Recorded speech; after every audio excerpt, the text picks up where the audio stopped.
Je m'appelle Victoria Green, j'ai 22 ans, je viens de Côte d'Or et j'aime beaucoup tout ce qui est créatif, tout ce qui touche à la culture en général.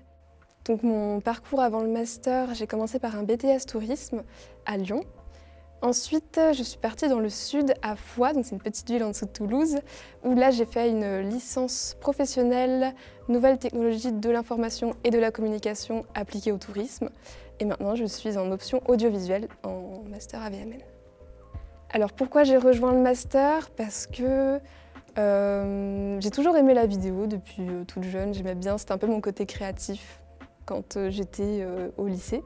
J'ai fait du babysitting assez souvent et en fait j'ai mis de l'argent de côté parce que je voulais m'acheter un appareil photo ou une caméra. Et du coup, une fois que j'ai eu assez d'argent, je l'ai acheté. C'était un peu la première chose que j'achetais avec mon argent à moi.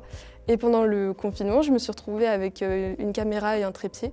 Et en fait, comme on avait du temps, j'ai commencé à faire des vidéos. C'était très amateur, hein, j'avais pas de formation ni rien, mais j'aimais bien, voilà. Je filmais des petits courts-métrages dans mon jardin parce que forcément on avait du temps pendant le Covid. Et j'ai toujours trouvé ça assez sympa, les vidéos de promotion touristique. Et en plus dans mes études, donc en BTS et aussi en licence, j'avais des cours de vidéo. Et j'ai trouvé que c'était intéressant pour compléter mes compétences de me former dans la vidéo parce que c'est assez d'actualité. Mes passions en dehors du master, j'aime beaucoup visiter des musées, souvent les week-ends. Je vais découvrir des nouveaux endroits. En plus, comme je viens pas de Grenoble, j'ai pu visiter des musées ici qui sont très sympas et ça nous ouvre à des choses qu'on n'a pas forcément l'habitude de voir. Aussi, bien sûr, la curiosité parce que on voit plein de choses différentes, des tableaux, mais aussi des sculptures, des formes, des couleurs, des textures, etc. Ça fait trop peur. T'as des têtes d'anges au milieu de nulle part là. Oui, parce que j'ai fait des visites dans un château, le château d'Époix, si vous connaissez le fromage, très sympa. Et il y avait des plafonds à la française du coup. Mais en gros, quand la largeur d'une poutre équivaut à, en mode tu peux mettre une poutre entre chaque poutre, c'est un plafond à la française. Et quand c'est peint aussi, c'est un plafond à la française.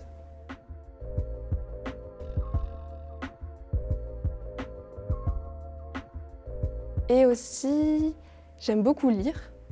Et souvent, en fait, je profite justement du temps pour aller à la fac pour lire une trentaine de pages tous les matins, et que ce soit autant des romans que de la littérature un peu plus classique, où j'essaye un peu de varier un peu suivant mes humeurs, ça peut changer.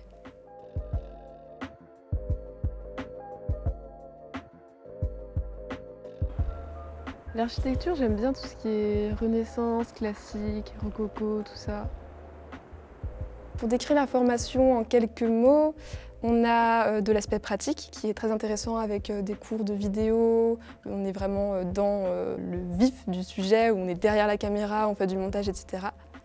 Et après aussi, il y a quand même une ouverture assez professionnelle parce qu'on a des ateliers souvent avec des personnes qui ont des entreprises, etc., qui nous mettre un peu dans le bain. Et il y a, pour terminer, de la recherche, une ouverture à la recherche, si on veut continuer en thèse plus tard.